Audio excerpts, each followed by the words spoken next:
خداوند یسوع کے نام میں آپ سب کو سلام۔ سب سے پہلے خدا سالوس کا شکر گزار ہوں جس نے ممکن کیا کہ آج آپ کے درمیان خداوند کے پاک اور مقدس کلام کی خدمت کر سکوں۔ میرے ساتھ مل کر نکالیے گا پیدائش کی کتاب، اس کا دوسرا باب۔ پیدائش کی کتاب دوسرا باب 7ویں آیت، پھر 15ویں سے 17ویں آیت تک آپ کے سامنے پڑھتا ہوں، بغور سنیے گا۔ لکھا ہے، اور خداوند خدا نے زمین کی مٹی سے انسان کو بنایا اور اس کے نتنوں میں زندگی کا دم پھونکا تو انسان جیتی جان ہوا۔ 15ویں آیت پر آتے ہیں، اور خداوند خدا نے آدم کو لے کر باغ عدن میں رکھا کہ اس کی باغبانی اور نگہبانی کرے۔ اور خداوند خدا نے آدم کو حکم دیا اور کہا کہ تو باغ کے ہر درخت کا پھل بے روک ٹوک کھا سکتا ہے، لیکن نیک و بد کی پہچان کے درخت کا کبھی نہ کھانا، کیونکہ جس روز تو نے اس میں سے کھایا تو مرا۔ خداوند کے کلام مقدس کے پڑھے اور سنے جانے پر اس کی برکت ہو، آمین۔ اس سے پہلے کہ ہم اس ٹیکسٹ پر غور کریں، اس بات کو ذہن میں رکھیے گا کہ بائبل کوئی سائنس کی کتاب نہیں ہے جس میں فزکس یا بیالوجی کے بڑے اصول بیان کیے جائیں۔ بائبل مقدس نجات کی ہسٹری ہے۔ یہ عدن میں جب انسان گرا، وہاں سے اس کا آغاز ہوتا ہے اور ابدیت میں انسان کی بحالی تک یہ ہماری رہنما ہے۔ تو اس حوالے کو پڑھنے کا مقصد کوئی سائنسی رموز بیان کرنا نہیں ہے، نہ ہی بائبل مقدس کوئی سائنس کی کتاب ہے۔ اگر ہم خدا کے کلام کو دیکھیں بھی تو اب ہم بڑے اس کو دیکھ سکتے ہیں کہ یہ کائنات بہت بڑی ہے، بہت بڑی کائنات ہے یہ۔ ایون کہ جو ہمارے پاس کیلکولیٹرز ہیں وہ بھی جواب دے جاتے ہیں اس کے اعداد و شمار بیان کرنے میں۔ تو اتنی بڑی کائنات کے لیے بائبل کا پہلا پیدائش کی کتاب کا پہلا باب اور دوسرے باب کی چند آیات ہیں، باقی ایک خاندان، اس کی نسل کو بیان کرنے کے لیے ساری بائبل ہے۔ یہ ثابت یہ کرتا ہے کہ بائبل کوئی سائنسی کتاب نہیں ہے، نہ اس کو اس کے اصولوں پر پرکھیں۔ تو یہ آیات جو میں نے آپ کے سامنے پڑھی، یہ پڑھ کے جو کچھ میں آپ کے ساتھ شیئر کرنا چاہتا ہوں، پہلی بات یہ ہے کہ لکھا ہے کہ خدا نے انسان کو بنایا۔ آپ اور میں اس بات کو ذہن نشین کر لیں، آپ جو کچھ بھی ہیں، آپ کا قد کاٹ، آپ کا رنگ ڈھنگ، آپ موٹے ہیں، پتلے ہیں، آپ جو کچھ بھی ہیں، آپ خدا کی کاریگری ہیں۔ خدا نے آپ کو بنایا ہے۔ خدا آپ کے لیے منصوبہ رکھتا ہے، اور یہ آپ جو کچھ ہے یہ کوئی اتفاق نہیں ہے۔ آپ خدا کے منصوبے کے تحت ایسے ہیں۔ آپ خدا کی کاریگری ہیں، اور لکھا ہے خدا نے انسان کو بنایا۔ اور داؤد جب اس پر نگاہ کرتا ہے تو شکر گزاری خدا کی کرتا ہے اور کہتا ہے تو نے مجھے بنایا, تو میری ماں کے پیٹ میں سے مجھے جانتا ہے, تو نے بے ترتیب مادے کو دیکھا, سو اینڈ سو. اس لیے اپنے آپ کو قبول کریں, کسی قسم کی احساس کمتری میں نہ رہے. آپ جو کچھ بھی ہیں خدا کی شبیہ ہیں, خدا نے آپ کو بنایا ہے, آپ اس کی کاریگری ہیں, اور یہ شکر گزاری کی بات ہے کہ ہم خدا کی تخلیق ہیں. اور پھر آگے لکھا ہے, اور خداوند خدا نے آدم کو لے کر باغ عدن میں رکھا. خدا نے آدم کو لے کر کہاں رکھا؟ ذرا میرے ساتھ رہیے گا, سب بولے خدا نے کہاں رکھا؟ باغ عدن میں رکھا. یہ ذہن میں رکھے, اس سے پہلے کہ خدا انسان کو بناتا, انسان کو تخلیق کرتا, سب کچھ خدا نے بنا دیا تھا. آسمان, زمین, سمندر, ستارے, سیارے, ساری کائنات خدا نے بنا دی تھی. یعنی وہ تمام چیزیں جس کی انسان کو ضرورت تھی, اس کے پیدا ہونے سے پہلے خدا نے بنا دی تھی. اس لیے اپنی ضروریات کے تعلق سے بھی پریشان نہ ہونا. آپ چونکہ سیمنری اسٹوڈنٹس ہیں, آپ کی زندگی میں بڑے چیلنجز آئیں گے, اور بالخصوص مالی مشکلات اب بھی ہوں گی, نیکسٹ بھی ہو سکتی ہیں. بے دل نہ ہو, مایوس نہیں ہونا.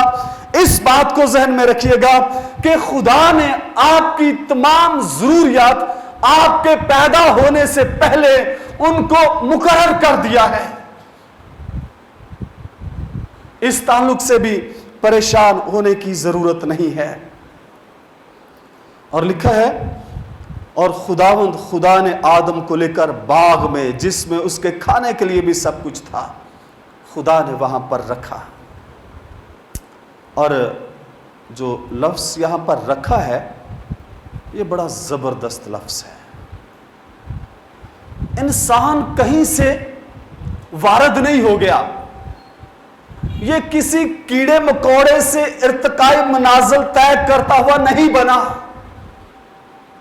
بلکہ خدا نے اپنے ازلی منصوبے کے مطابق اسے بنایا اور اسے رکھا. آپ خدا کی کاریگری ہیں, خدا آپ کی ضروریات مہیا کرتا ہے. تیسری بات, جس جگہ پر خدا نے آپ کو رکھا ہے, آپ خدا کے منصوبے سے باہر نہیں ہیں, آپ خدا کے منصوبے میں ہیں.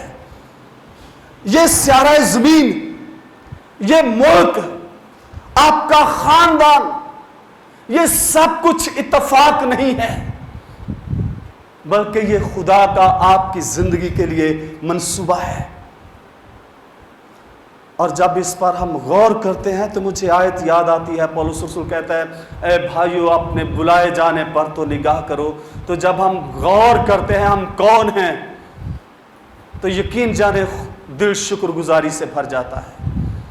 اپنے بلائے جانے پر غور کریں ذرا. میں آپ کو بتاتا چلوں, جہاں تک مجھے علم ہے, اگر کوئی بعد میں ڈسکور ہو گئی ہو تو مجھے نہیں پتا, اس کائنات کے اندر 2 ارب کہکشائیں ہیں. اس کائنات کے اندر 2 ارب کہکشائیں ہیں, اور ایک ایک کہکشاں کے اندر ایک ایک ارب ستارہ پایا جاتا ہے. ذرا تصور کریں یہ کائنات کتنی بڑی ہے. اس ساری کائنات میں سے اتنے ان گنت ستاروں سیاروں میں سے خدا نے آپ کے لیے ایک سیارہ زمین چنا اور آپ کو اس پر رکھا. پھر یہ زمین بھی بہت بڑی ہے. اس زمین پر تقریباً 195 ممالک ہیں. ان 195 ممالک میں سے خدا آپ کو امریکہ میں بھی پیدا کر سکتا تھا, انگلینڈ میں بھی کر سکتا تھا. اکثر لوگوں کی یہ خواہش بھی ہوتی ہے. لیکن یہ جانے کہ خدا نے آپ کے لیے پاکستان کو چنا. کئی لوگ سائلم لے کر جینوئن طریقے سے خدا کہیں بھی استعمال کر سکتا ہے, ساری زمین اس کی ہے. کئی لوگ غلط طریقوں سے جھوٹ بول کر, جھوٹا سائلم لے کر اس ملک کو چھوڑ جاتے ہیں اور کہتے ہیں ہم خدمت کرنا چاہتے ہیں. یہ کوئی خدمت نہیں ہے میرے نزدیک. اگر خدا نے آپ کو اس ملک میں رکھا ہے تو آپ کو خدا نے اپنے منصوبے کے تحت رکھا ہے. آپ اس کا منصوبہ ہے, یہ چناؤ ہے اس کا. اتنے ممالک میں سے خدا نے آپ کو یہاں رکھا. پھر آئیے اس ملک پر تقریباً اس پاکستان کے اندر 351 شہر ہیں. 351 شہروں کے ساتھ ساتھ تقریباً 45,540 دیہات ہیں. ان سب میں سے خدا نے آپ کے لیے ایک شہر کو یا ایک دیہات کو چنا جس میں آپ پیدا ہوں گے. جس جگہ پر آپ پیدا ہوئے ہیں یہ بھی بائی چانس نہیں ہے, یہ کوئی اتفاق یا حادثہ نہیں ہے, بلکہ یہ خدا کا منصوبہ ہے. ابھی بھائی وارث بتا رہے تھے وہ ناروال کے ایک گاؤں میں پیدا, ہمارے ساتھ ہی ہے. میرا تعلق ناروال کے ایک گاؤں سے ہے اور میں اس گاؤں کے لیے خداوند کا شکر گزار ہوں. جس گاؤں یا شہر میں آپ پیدا ہوئے پیار کریں اس کے ساتھ, کیونکہ یہ خدا کا منصوبہ آپ کی زندگی کے لیے تھا. پھر اور ذرا نیچے آتے ہیں. اتنے خاندان اس دھرتی پر, اتنے خاندان, ان خاندانوں میں سے خدا نے ایک خاندان آپ کے خاندان کو چنا. آپ کی ماں اور آپ کے باپ کو خدا نے چنا. ان کے ہاں آپ پیدا ہوئے. آپ کا ماں باپ بھی, یہ مت سوچے میرا ماں پیو ان پڑھ ہے, میرا ماں پیو طوطی بند ہے, وہ مزدوری کرتا ہے. ان کے لیے خداوند کی شکر گزاری کریں. خدا نے اپنے ازلی منصوبے کے تحت ایک خاص خاندان میں آپ کو رکھا ہے. اس کا چناؤ کیا آپ کے لیے. آپ کے اور بھائی بہن بھی ہوں گے, اس خاندان میں سے خدا نے آپ کو چنا. آپ قیمتی ہیں کہ نہیں ہیں؟ بہت قیمتی ہیں. ایسے ہم احساس کمتری میں, آپ خدا کے منصوبے میں ہیں, آپ خدا کے چناؤ میں ہیں. اس لیے جس جگہ پر خدا نے آپ کو رکھا ہے اس کی شکر گزاری کریں. میں بیکورڈ ایریے سے ہوں, میں فلاں شہر سے ہوں, ان باتوں پہ فخر یا احساس کمتری یہ کوئی معنی نہیں رکھتی. میرا خاندان ان پڑھ ہے, پڑھا لکھا ہے, نو نو نو, جو کچھ بھی آپ ہیں خدا کی شکر گزاری کریں, کیونکہ خدا نے اپنے منصوبے کے تحت آپ کو رکھا ہے.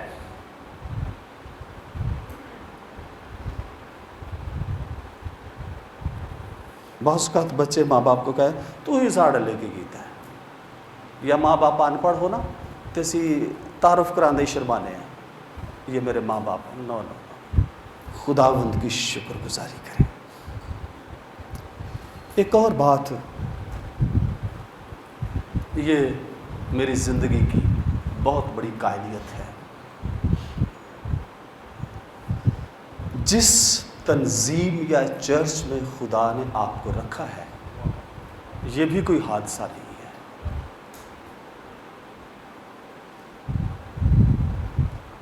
بہت سالوں کی بات ہے, میں بھی آپ کی طرح ایم ڈیو کا اسٹوڈنٹ تھا. کوریا سے کچھ دوست آئے, کہتے ہیں ہمیں جوائن کر لو, ہم پی ایچ ڈی تک آپ کا خرچ اٹھائیں گے, یہ کریں گے وہ کریں. میں نے کہا اچھا دعا کرتے ہیں. میں نے دعا کی تو روح القدس کے لفظ یہ تھے میں نے تجھے FGA میں رکھا ہے اور میں نے تجھے FGA چرچ وزیر آباد میں رکھا ہے۔ میں نے ان کو کہا آپ کا شکریہ، خدا نے میرے لیے اسی تنظیم کو چنا ہے۔ ہو سکتا ہے تنظیمیں بڑی امیر ہوں، بڑا پیسہ ہو، جو کچھ بھی ہو، لیکن آپ کو خدا نے اس کے اندر رکھا ہے۔ آپ کی وفاداریاں، آپ کی محبت سب اپنی تنظیم کے ساتھ ہونا چاہیے، کیونکہ اس تنظیم کے اندر بھی آپ کا وجود اتفاق نہیں ہے، بلکہ یہ خدا کا ازلی منصوبہ ہے۔ اور یقین جانے یہ کوئی بیان کرنے والی بات نہیں ہے، میرے اندر اپنی تنظیم کے لیے بہت محبت ہے، میں اس کے لیے کچھ کر سکوں یا نہ کر سکوں یہ الگ بات ہے۔ اپنی تنظیم کے ساتھ پیار کریں، اپنے چرچ کے ساتھ پیار کریں جس میں آپ نے پرورش پائی۔ آپ لاہور میں ہیں، بڑے ایڈوانس چرچ آپ نے دیکھے ہوں گے۔ کئی دفعہ ہم اپنے پادری صاحب کا چرچ کا کمپیریزن کرتے ہیں، وہ نہیں ساڑھے پادری صاحب نہیں چنگے، وہ فلاں چرچ چینج ہوتا ہے، ساڑھا چرچ نہیں چنگا۔ اس چرچ میں خدا نے آپ کو رکھا ہے، اس لیے اپنی تنظیم، اپنی کلیسیا کے ساتھ وفادار رہیں، خداوند کی شکر گزاری کریں، ان کے لیے برکت چاہیں۔ تو بات ہم کر رہے تھے کہ یہاں پر لکھا ہے کہ اس نے انہیں باغ عدن میں رکھا، تو یہ جو رکھا لفظ ہے یہ بڑا پرمعنی ہے، اور خدا نے آپ کو رکھا ہے، جس جگہ پر رکھا ہے خداوند کی شکر گزاری کریں۔ اور آگے لکھا ہے آدم کو لے کر باغ عدن میں رکھا کہ اس کی باغبانی اور نگہبانی کرے۔ رکھا بھی ایسے ہی نہیں ہے، رکھنے کا مقصد ہے۔ کیا مقصد ہے؟ کہ وہ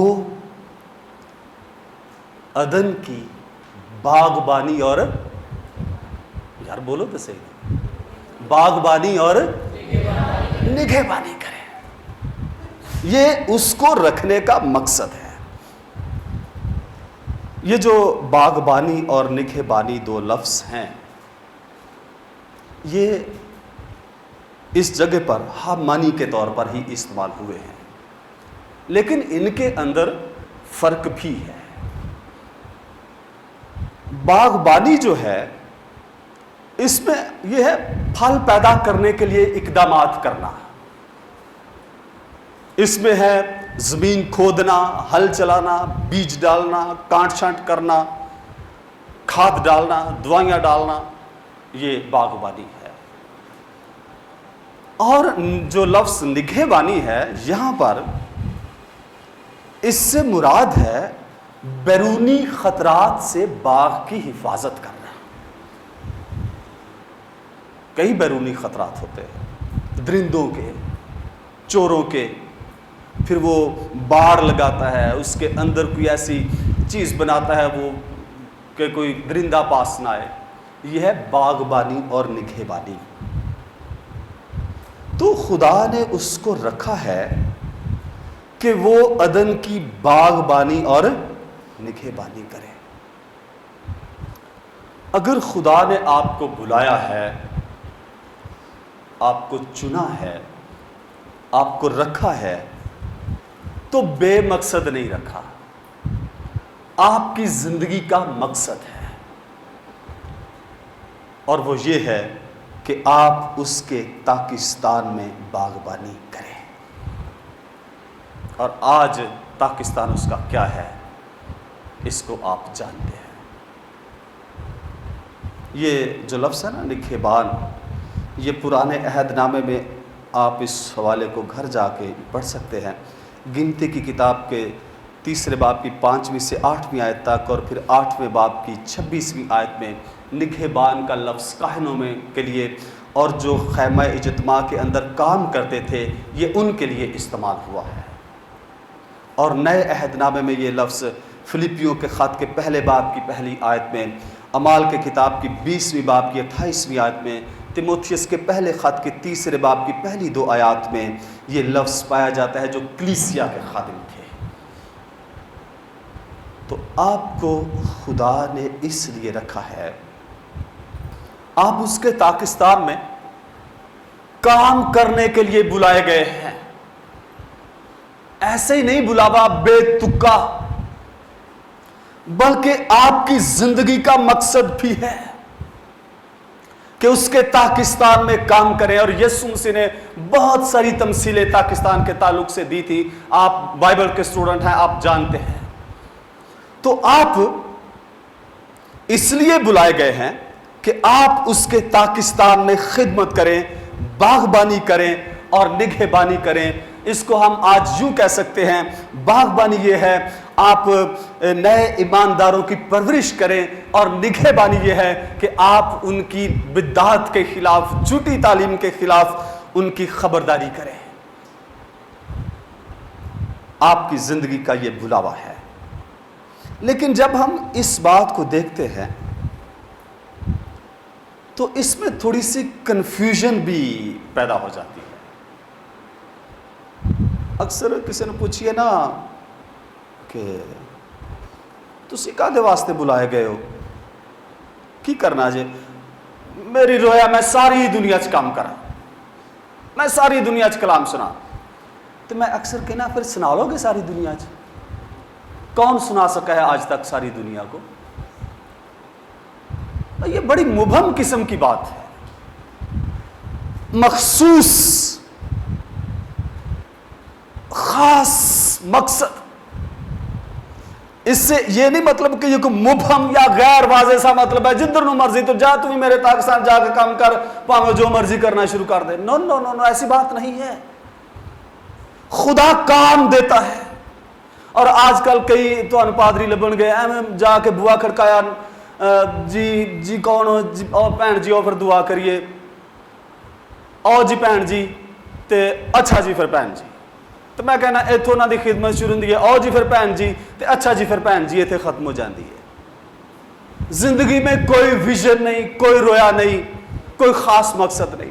لیکن جب ہم یہ کہتے ہیں کہ باغبانی اور نگہبانی کریں تو اس کا مطلب کوئی مبہم بات بھی نہیں ہے کہ جدھر نو مرضی طور پہ۔ خدا آپ کو خاص جگہوں پر رکھتا ہے۔ خدا نے آپ کے لیے جگہ رکھی ہے، خدا نے آپ کے لیے خدمت رکھی ہے۔ ابھی بھائی طارق بیان کر رہے تھے خدمات کے حوالے سے بھی۔ اپنی خدمت کو جانیں اور پہچانیں، دعا کریں کہ خدا آپ پر واضح کرے، خدا تو مجھ سے کیا چاہتا ہے۔ سیمنری سے نکلنے کے بعد اکثر ایک آزمائش ہوتی ہے، میں ہوں نکل گیا، گریجویٹ ہو گیا، تو میں کو بڑا جا چرچ لب جائے تے بس اتنے میں پھر سیٹل ہو جاں، تے اتوار نو کلام سنایا، وزٹ کیتا، انکم آنی شروع کی، دیٹس آل۔ یہ کوئی باغبانی یا نگہبانی نہیں ہے۔ خدا کی مرضی کو جاننا، پھر اس کے مطابق کام کرنا۔ اگر یہ خدا کی مرضی ہے یہ کریں، لیکن صرف وہ کرنا جو ہمیں بہتر لگتا ہے، یہ کوئی باغبانی یا نگہبانی نہیں ہے۔ تو بات میں یہ کرنا چاہتا ہوں کہ جب خدا نے رکھا کہ باغبانی اور نگہبانی کرے، تو یہ اس کا مطلب یہ ہے کہ خدا نے اس کو جگہ بھی دی ہے، خدا نے اس کو کام بھی دیا ہے، تو نے یہ کام کرنا ہے اور یہاں کرنا ہے۔ بڑا مخصوص ہے، کوئی مبہم یا غیر واضح بات نہیں ہے۔ آگے لکھا ہے، اور خداوند خدا نے آدم کو حکم دیا اور کہا کہ تو باغ کے ہر درخت کا پھل بے روک ٹوک کھا سکتا ہے۔ باغ کے ہر درخت کا پھل بے روک ٹوک کھا سکتا ہے، فلیکسیبلٹی بھی ہے۔ لیکن نیک و بد کی پہچان کے درخت کا کبھی نہ کھانا، کیونکہ جس روز تو نے اس میں سے کھایا تو مرا۔ جس روز تو نے اس میں سے کھایا تو مرا۔ میں اکثر سوچا کرتا تھا، ایک پھل کھانے کی اتنی بڑی سزا، اتنی بڑی سزا، موت اس کے مقدر میں آ گئی، اور نہ صرف وہاں تک موت رہی بلکہ آج تک ہم یہ بھگت رہے ہیں، اور جب تک یہ زمین قائم رہے گی انسان اس گناہ کا خمیازہ بھگتتا رہے گا۔ کون سی بات، ایک پھالی کھا لی ہے نا، کون سی آخر آ گئی ہے؟ ایسا لگتا ہے بظاہر کہ یہ سزا اس کے جرم سے بڑی ہے، لیکن خدا زیادتی نہیں کرتا۔ اس کی سزا اس کے جرم سے بڑی نہیں ہے۔ اگر ہم یہ جاننا چاہتے ہیں کہ اتنی بڑی سزا کیوں ہے اس کے لیے، تو پھر آپ کو یہ جاننا پڑے گا کہ خدا اس کو منع کیوں کیا تھا، پیچھے ریزن کیا تھی خدا نے منع کیا کہ تو اس کا پھل نہیں کھانا۔ اور بھی ریزنز ہو سکتی ہیں، لیکن میں ایک آپ کے سامنے بیان کروں گا۔ بالکل ایسے ہی ہے جیسے کسی شخص کا بہت بڑا گھر ہو، محل ہو، اور وہ ہمیں دے دے جا کر وہاں پر ہو، لیکن ایک کمرہ ہے وہ میرا ہے، آپ نے اس میں نہیں جانا، تو کہہ وہ اس لیے رہا ہے کہ اس کو یاد رہے کہ یہ مکان اس کی ملکیت نہیں ہے، مالک میں ہوں، یہ میرا ہے، یہ اس کے اندر آل ان آل نہیں ہے، اختیار میرا ہے۔ تو جب آدم نے پھل کھایا تو اصل میں اس نے یہ کہا تھا کہ مجھے تیرے اختیار کی کوئی پرواہ نہیں ہے، میں تیرے اختیار کے نیچے نہیں ہوں۔ اور جب اس نے خدا کے اختیار کو چھوڑ دیا تو اس کے مقدر میں جو لکھا گیا، آپ پھر بائبل میں پڑھتے ہیں، موت لکھی گئی، بیماریاں آ گئی، سب کچھ جو نیگیٹو تھا اس کی زندگی میں آ گیا۔ تو بات میں یہ کرنا چاہتا ہوں، اس بات کو ذہن میں رکھیے گا کہ آپ کسی اختیار کے نیچے ہیں اور آپ کسی کو جواب دہ بھی ہیں۔ جہاں پر خدا نے آپ کو رکھا ہے آپ آل ان آل نہیں ہیں، کچھ فلیکسیبلٹی ہے۔ تو باغ کے ہر درخت کا پھل بے روک ٹوک کھا سکتا ہے، لیکن کچھ حکم بھی ہے، تو نے یہ نہیں کرنا۔ اور جب اس نے کیا تو اس کا مطلب یہ تھا میں تیرے اختیار کو نہیں مانتا، میں اس کا مالک ہوں۔ آپ ذہن میں رکھیں، آج بڑی ایک آزمائش ہے چرچز کے اندر، تنظیموں کے اندر، معاشروں کے اندر، لوگ آل ان آل ہونا چاہتے ہیں، وہ کسی کو جواب دہ نہیں ہونا چاہتے، وہ کسی اختیار کے نیچے نہیں رہنا چاہتے، لیکن اپنی زندگی میں یہ اپنی زندگی کا حصہ بنا لیں۔ آپ سب سے پہلے خدائے ثالوث کے اختیار کے نیچے ہیں، وہ آپ کو دیکھ رہا ہے، جب آپ کام کرتے ہیں اس کے کام میں دیانتداری دکھاتے ہیں نہیں دکھاتے، وہ سب دیکھ رہا ہے، اور وہ ہمارا مالک ہے، وہ ہمارا خالق ہے، وہ ہم سے حساب لے گا۔ اور یسوع مسیح نے تمثیل دی تھی، وہ توڑے دیے گئے، ایک کو 5 دیے گئے، 2 دیے گئے، 1 دیا گیا، اور پھر مالک نے بلا بھی لیا، ادھر آؤ بھائی حساب بھی دیو۔ تو ہم کسی کو جواب دہ بھی ہیں، ہم کسی اختیار کے نیچے ہیں۔ سب سے پہلی بات، ہم خدا کے اختیار کے نیچے ہیں، اور پھر اس زمین پر جس کو خدا نے آپ پر مقرر کیا ہے، ضروری ہے آپ اس کے اختیار کو تسلیم کریں، اس کے اختیار کو مانیں۔ ہماری تنظیم ہے، چلیں اسی کی مثال دیتے ہیں، ہمارے لیڈر ہیں، چیئرمین ہیں، بورڈ ہے، ایک نظام ہے، ہمیں اپنے نظام کی تابعداری بھی کرنی ہے، تب آپ کی زندگی بابرکت ہوگی۔ کئی دفعہ ایسا ہوتا ہے ہم سمجھیں خدا دی تابعداری کرنی ہے، نظام دی تابعداری نہیں کرنی۔ ہاں، اگر آپ کا نظام آپ کو خدا کے خلاف کوئی بات کہتا ہے، آپ پابند نہیں ہیں۔ اگر آپ کا نظام خدا نے آپ پر مقرر کیا ہے تو آپ کو اس نظام کی بھی تابعداری کرنی ہے۔ کسی اختیار کو ماننا ہے، جاننا ہے، اور یہ بیلنس شخصیت کی نشانی ہوتی ہے۔ معاشرہ اسی طرح سے چلتا ہے، ہم کسی اختیار کے نیچے ہیں، کچھ ہمارے نیچے ہیں۔ تو جہاں پر آپ نے تابع رہنا ہے وہاں پر رہیں، جہاں پر رکھنا ہے وہاں پر رکھیں بھی۔ نظام کے تابع رہنا،